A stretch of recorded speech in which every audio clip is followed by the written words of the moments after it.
श्रीमद् गीता जी के 11वें अध्याय में जब अर्जुन ने भगवान से अव्यय आत्मा के दर्शन करने की प्रार्थना की थी, तब भगवान ने इसी विश्व रूप की ओर इशारा करते हुए कहा था कि देखे पार्थ, तू मेरे ये अनंत स्वरूप है, अनेक भांति के दिव्य अनेक रंग रूप के।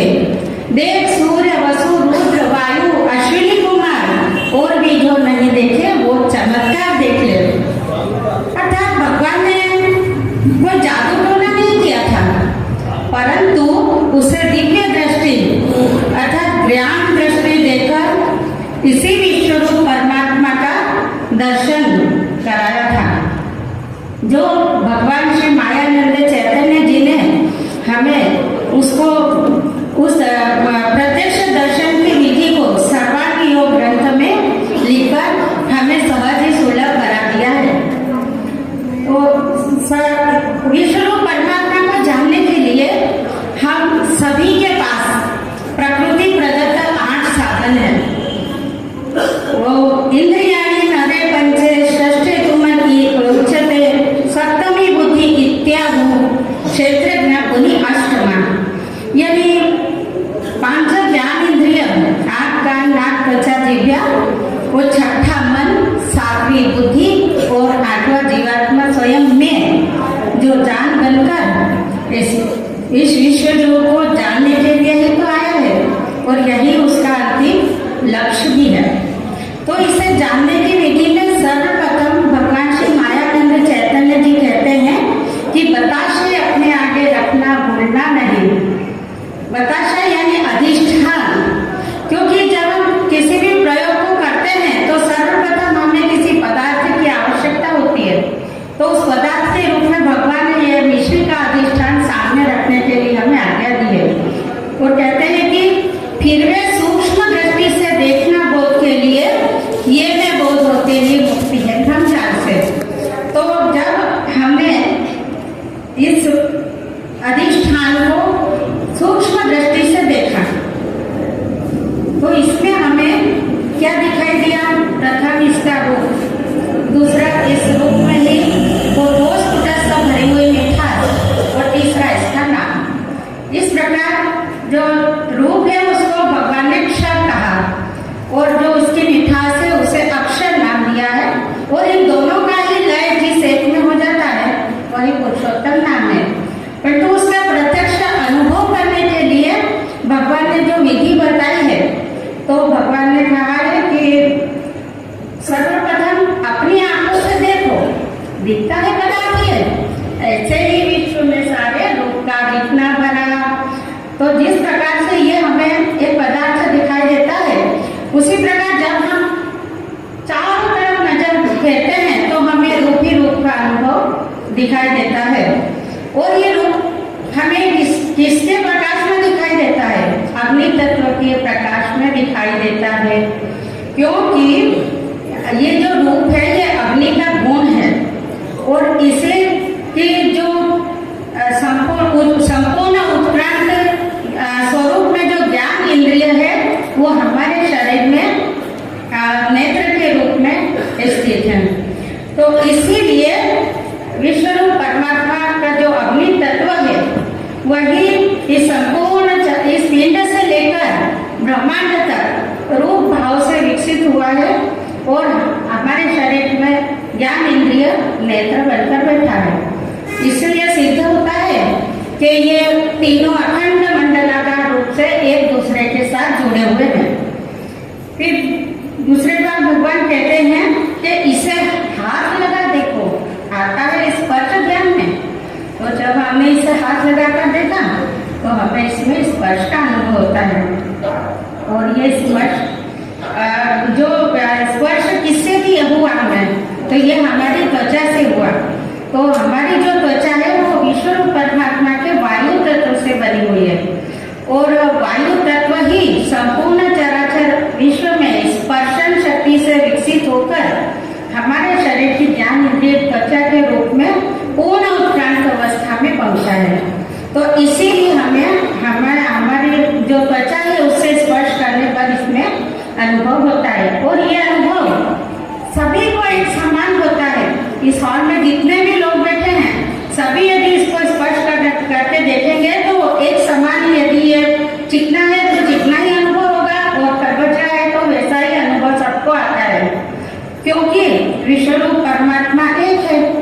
और उसका जो वायु तत्व है वो भी एक है, और उसका जो स्पर्शन शक्ति का गुण है वो भी एक है। इसीलिए कहते हैं कि सबका मालिक जब सब एक ही है तो एक ही अनुभव आएगा, अलग अलग कहाँ से आएगा। फिर भगवान तीसरा अनुभव लेने के लिए कहते हैं कि इसमें शब्द है स्थायी, बजाते कान से सुनो। अर्जुन ने भगवान से स्थायी आत्मा और स्थायी और अव्यय आत्मा का रूप बताने के लिए कहा था, तो भगवान कहते हैं कि देख लीजिए इसमें स्थायी है, पर उसको अनुभव करने के लिए हमें प्रयोग करना पड़ेगा। तो भगवान कहते हैं कि इसमें शब्द है स्थायी, बजाते कान से सुनो। ऐसे ही विश्व में सारे सीधे शब्द भाव है। तो जिस प्रकार से इसमें हमने शब्द सुनाई दिया है वो हमारे ज्ञान इंद्रिय कान के द्वारा हमें सुनाई देता है। और जो हमारे ज्ञान इंद्रिय है वो ईश्वर और परमात्मा के आकाश तत्व से बनी हुई है। तो इससे यह सिद्ध होता है कि विश्व रूप परमात्मा का आकाश तत्व ही संपूर्ण इस पिंड से लेकर ब्रह्मांड तक शब्द रूप से विकसित हुआ है, और सभी मानवों के श्रवण इंद्रिय कान बनकर विराजमान है। इसीलिए कोई भी शब्द हो, चाहे मंदिर की घंटी हो, चाहे कर्कश तबले की आवाज हो या कुछ भी हो, सबको उसका एक ही अनुभव होता है। ऐसा कभी नहीं हुआ कि बांसुरी की आवाज में किसी को रंगों की आवाज सुनाई दे रही हो, क्योंकि विश्व परमात्मा का एक ही आकाश तत्व है, और उसी जो वही आकाश तत्व संपूर्ण चराचर सृष्टि में शब्द रूप से विकसित हुआ है, और सभी को उसी की ज्ञान इंद्रिय कान सभी के एक समान है। इसीलिए हम सभी को उसका एक सा अनुभव आता है। फिर भगवान बोलते हैं कि जीभ से ये लगा देखो, वस्तु में कुछ स्वाद है। संपूर्ण ऐसे ही विश्व में सारे रस भाव भरा हुआ। तो जब हम इसे जीभ से लगा के देखते हैं तो इसमें हमें स्वाद या बेसाद कुछ ना कुछ अनुभव आता ही है। उसी प्रकार इस विश्व की किसी भी वस्तु को यदि हम जीभ से लगाकर देखते हैं तो इसमें हमें स्वाद का अनुभव आता है, क्योंकि जो विश्व परमात्मा का जल तत्व है वही इस संपूर्ण चराचर सृष्टि में रसनम भाव से विकसित होकर हमारे उसकी अपनी पूर्ण उपरांत अवस्था में सभी मानवों की दिव्या के रूप में विराजमान है। इसीलिए हम सबको स्वाद का भी अनुभव एक समान और एक ही आता है। ये भगवान कहते हैं कि नाक से सूंघ के देखो, गंध है इसमें भरा, इसी रीति लखो सारे दृश्य में गंध भी रमा। जो गंध तत्व है वो पृथ्वी का गुण है, और वही गंध तत्व जो पृथ्वी का गुण है वो उसी की पूर्ण उत्क्रांत अवस्था सभी मानवों के शरीर में नासिका के रूप में विराजमान है। इसीलिए जब हवा का झोंका आता है तो फूलों की खुशबू सभी को एक समान आती है, और यदि विष्टा की गंध हो तो वो भी सबको एक समान अनुभव देती है, क्योंकि विश्व परमात्मा का तत्व भी एक ही है, उसका गुण भी एक ही है, और उसकी ज्ञान इंद्रिय भी उसी से बनी हुई है। इसीलिए हम सभी को एक सा अनुभव आता है। तो यहाँ तो 5 तत्वों का सूक्ष्म भेद दिखा दिया। इस विश्व के टुकड़े में हमने 5 तत्व देखे, और इन पांचों में भी 5 तत्व स्थित हैं, अर्थात 25 तत्वों से यह विश्व रूप बना हुआ है। और रचना शब्द की सारी 5 तो बतला रही है। तो ये जो हमने अनुभव किया इसको बतलाने के लिए शब्दों का प्रयोग करना पड़ा। तो इसलिए भगवान कहते हैं रचना शब्द की सारी 5 को बतला रही, और गुण है इनके आगे मेरे तीनों सूक्ष्म रूप है। तो जो सूक्ष्म रूप है तो वो तो इंद्रियों से दिखाई देते नहीं, इसलिए 5 ज्ञानेंद्रियों का काम यहाँ पर समाप्त हो जाता है। तो आप छठा क्या है, हमारे पास मन है। तो 5 ज्ञान इंद्रियों से वे दिखने के नहीं, कभी जानेगा मन वे तीनों और उनके स्वधर्म को। तो अब मन के द्वारा हमें इसके 3 गुणों के स्वधर्म को जानने के लिए 5वें अध्याय में भगवान कहते हैं कि घी के साथ मिला देखो वस्तु में गुण सत्व है। संपूर्ण विश्व में भी है इससे ही भरा हुआ। जल के साथ पीने से वस्तु वस्तु में गुण से रजो, यह प्रत्यक्ष दिखेगा। ऐसे ही स्थित विश्व में अकेली वस्तु खाने से दिखेगा तब है हमारा, इसी रीति लखनऊ सारे दृश्य में नहीं। इसी रीति रहे तीनों गुण संपूर्ण विश्व में, तो हर एक वस्तु में, सिर्फ इसी में नहीं, किसी भी वस्तु को यदि हम प्रयोग में लाते हैं तो आदि से अंत तक जो हमें अच्छा अनुभव होता है वही उसका सत्वगुण होता है, और जो अच्छा और बुरा मिश्रित भाव हमें लगता है वही उसका रजोगुण है, और जो आदि से अंत तक अप्रिय ही लगता है वही संपूर्ण विश्व में जो है उसका तमोगुण है। इस तरह ये तीन गुणों का अनुभव हमारे मन ने किया। तो भगवान कहते हैं कि इसी से, हाँ, जीवों में अन्न के द्वारा ये तीनों स्थूल रूप से अपवाद करे तब एक से कूटने लगे। इस आगे दिखेगा तब है बड़ा, इसे लिखिए रहे तीनों गुण संपूर्ण विश्व में जीवों में अन्न के द्वारा, ये तीनों स्थूल रूप से, तो सभी जीव अन्न का ग्रहण तो करते ही हैं।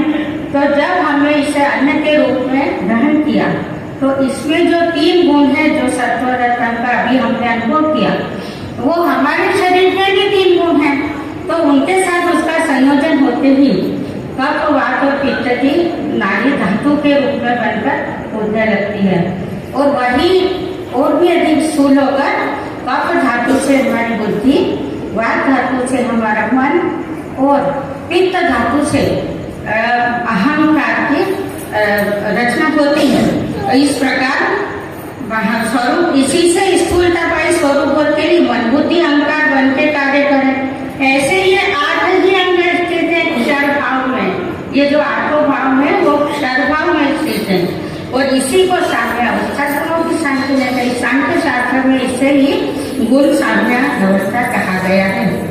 अखंड मंडलाकार क्षर रूप क्रिया करें, तो ये जो क्षर रूप है वो अखंड मंडलाकार रूप से निरंतर सनातन काल से फिर कर अपना कार्य कर रहा है, जिसमें उत्पत्ति स्थिति और लय की लीला निरंतर होती जा रही है।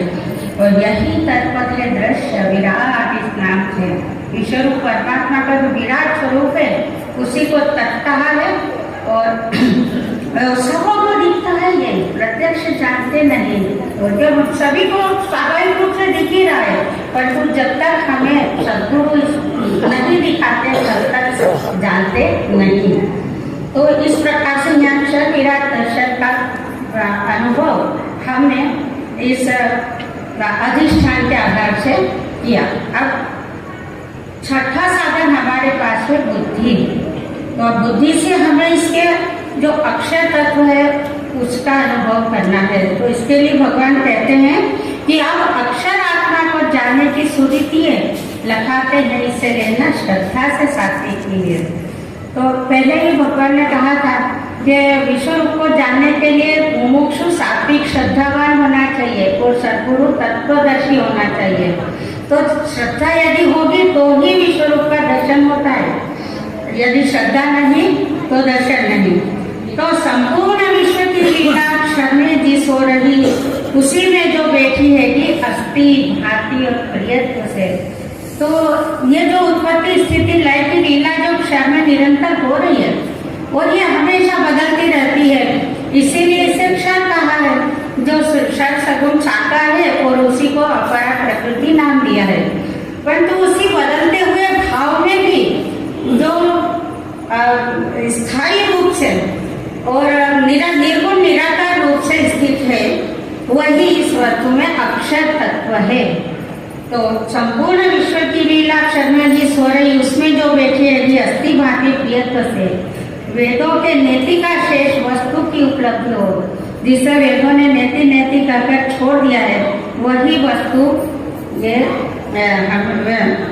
मायानंद जी की कृपा से उस हमें अनुभव में आई। तो उसी का भास सर्वत्र हो रहा दृश्य मात्र में, और उसी का भास हम सभी को हो ही रहा है। वो मिठास यही आत्मा है निराकार जानना, वस्तु के स्वाद में भी वो भरी है प्रिय रूप से। अब ये इसका जो ये स्वाद है ये सिर्फ खाने से जो स्वाद आता है वही नहीं, लेकिन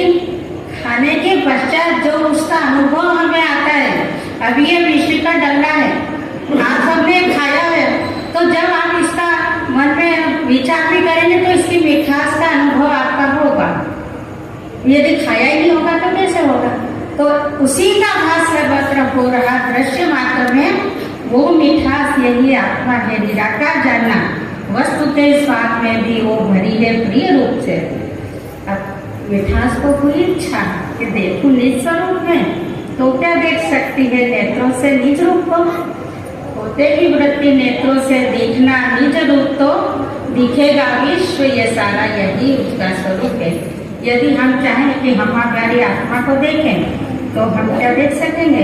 तो उसके लिए सद्गुरु रूपी आईने की जरूरत होती है। तो यदि हम खुद देखना चाहेंगे तो ये विश्व रूप ही दिखाई देगा हमें। तो बुद्धि के बल से हो गए अस्तित्व सिद्ध वस्तु का। अस्थि यानी है, और है का कभी भी नाश नहीं होता है। इस वस्तु का या किसी भी वस्तु का हम कितना भी परिवर्तन करें, उसके नाम और रूप बदलते जाएंगे, परंतु उसका विनाश कभी नहीं होगा। किसी न किसी रूप में उसका हेपना तो लगेगा ही। तो बुद्धि के बल से हो अस्तित्व सिद्ध वस्तु का आंखों से देखना चाहे दिखेगा विश्व रूप में। अब शब्द स्पर्श तथा रूप रस गंध गुणत्रय आठों का जो लय स्थान साम्य अवस्था जिसे कहें, उसी में जो रहे स्थायी अभिन्न गर्भ रूप से, वो ज्ञानियों को भासती है साक्षित्व भाव से। वही जो ज्ञानी लोग हैं उनको साक्षित्व भाव से उसका अनुभव होता है, परंतु जो विज्ञानी है उन्हें उसका प्रत्यक्ष अनुभव होता है। तो यही ईश्वर संज्ञा से अक्षर रूप स्वरूप में नित्य शुद्ध अजय स्थायी स्थित साक्षी भाव से सर्वशक्ति इसी में है। ज्ञानी का देह यही कर्मारंभ जताने को संध्या रूप कहे। इसका जो क्षण भाव में ही तीन गुणों की जो लीला है, उत्पत्ति स्थिति लय के निरंतर हो रही है, इसीलिए उसे सर्व शक्तिमान कहा है। और उस बदलते हुए भाव में भी जो अक्षर भाव मिठास है वो कभी न बदलने वाला भाव है। और उसी का नाम शॉर्ट में वेदों ने ओम की संज्ञा दी है। इसीलिए हम कोई भी अच्छा काम करने जाते हैं तो ओम तत्सत ऐसा कहते हैं। अब 7वें अध्याय में भगवान कहते हैं कि नाम है उसके आगे जानते बुद्धि की जहाँ लय को प्राप्त होती है वही सद्रूप जानना। जो हमारा जो आत्मा मन है वो थोड़ा संकल्प विकल्पों में पड़ जाता है कि कभी तो ये इसको कहते हैं कि एक क्षरभाव है और निरंतर बदलने वाला है, और कभी कहते हैं तो निर्गुण निराकार है वो कभी नहीं बदलता। तो ये दो एक ही वस्तु में दो खाओ कैसे? तो इसीलिए साकार और निराकार दो पक्ष संसार में हो गए हैं। कोई लोग इसको साकार स्वरूप को मानते हैं, कोई इसके निराकार स्वरूप को मानते हैं। अब तो तब ये मन का संकल्प विकल्प को दूर करने के लिए सद्गुरु कहते हैं कि इसका नाम रखो मिश्री। तो इस व्यष्टि में इसका नाम रखा मिश्री और ये विश्व रूप का नाम रखा पुरुषोत्तम। तो जैसे ही हम पुरुषोत्तम कहते हैं तो उसमें क्षर और अक्षर इन दोनों का भास नहीं होता, परंतु वो दोनों का लय हो जाता है। तो वही है अपना रूप पुरुषोत्तम भाव से महिमा सद्गुरु की है निज बोधार्थ है करी। अष्टांक्षर साकार है, नहीं रूप मिठास में। अब मिठास का तो कोई रूप है ही नहीं, क्योंकि उस मिठास के अधिष्ठान पर ही तो इसका ये रूप है। तो ये दोनों ही भावना छोड़ो, अकेला नाम ही रहा, वही शक्कर ये नाम पुरुषोत्तम भाव है। क्षर अक्षर दोनों की नहीं है भावना वहाँ। क्यों? क्योंकि दृश्य साकार वो ही है, ये निराकार भी वही, दोनों का धाम भी है वो, उसको सर्व होता है। एक ही वस्तु में जानो, कल्पित भाव तीन है, निज रूप लखाने को वेदों ने कल्पना की है। ये वस्तु तीन नहीं है, वस्तु तो एक ही है, परंतु उसे जानने के लिए वेदों ने क्षर अक्षर पुरुषोत्तम की कल्पना की है। बुद्धि में स्थित होवे ये में ही संपूर्ण विश्व। इस प्रकार से जब हमारी बुद्धि में यह निश्चय हो जाता है कि ये जो दिख रहा है विश्व रूप और जो मैं हूँ वो एक ही है, तो जब इस बुद्धि में निश्चय हो जाता है कि मैं ही संपूर्ण विश्व हूँ, तभी अकंप धारणा होती है और समाधि की अवस्था को मुमुक्षु प्राप्त करता है। तो समाधि की अवस्था ये अखंड रहने लगे, अनन्यता मिली उसको, वेदों का साथ में मिला। अब हमें ये हमारे इन 8 साधनों के द्वारा हमने इस विश्व रूप परमात्मा का और हमारे और विश्व की एकात्मता का अनुभव तो कर लिया, परंतु आगे क्या? तो आगे के लिए भगवान कहते हैं कि पश्चात बीज भक्ति का अनन्य बढ़ने लगे, अकर्म रूप से दिखे विश्व में वो सदैव होए। तो जब हमने अपने आत्म स्वरूप को जाना, इस विश्व रूप को अपने ही स्वरूप में जाना, तब जो काम हम अभी तक अपने व्यक्ति स्वार्थ के लिए करते थे, वही काम अब हम सेवा के लिए होना शुरू हो जाते हैं। तो इसलिए भगवान कहते हैं अकर्म रूप से दिखे विश्व में वो सदैव हुई। और यही पराभक्ति है श्रेष्ठ, मुक्तों का निधान है, संपूर्ण वृत्तियों का है एक ही लय स्थान ये। इसी में स्थित होने से रस एक कंप हो हुआ मधु की जानो जन्म मृत्यु से नहीं। इस तरह सर्वांग योग में भगवान ने आत्मा परमात्मा का और इस पिंड का ब्रह्मांड की एकात्मता का अनुभव हमें प्रत्यक्ष कराया, जिसका अनुभव हमने भी आज आपके समक्ष प्रस्तुत किया। और इतना ही करके मैं अपनी वाणी को विराम करती हूँ। नमः देना।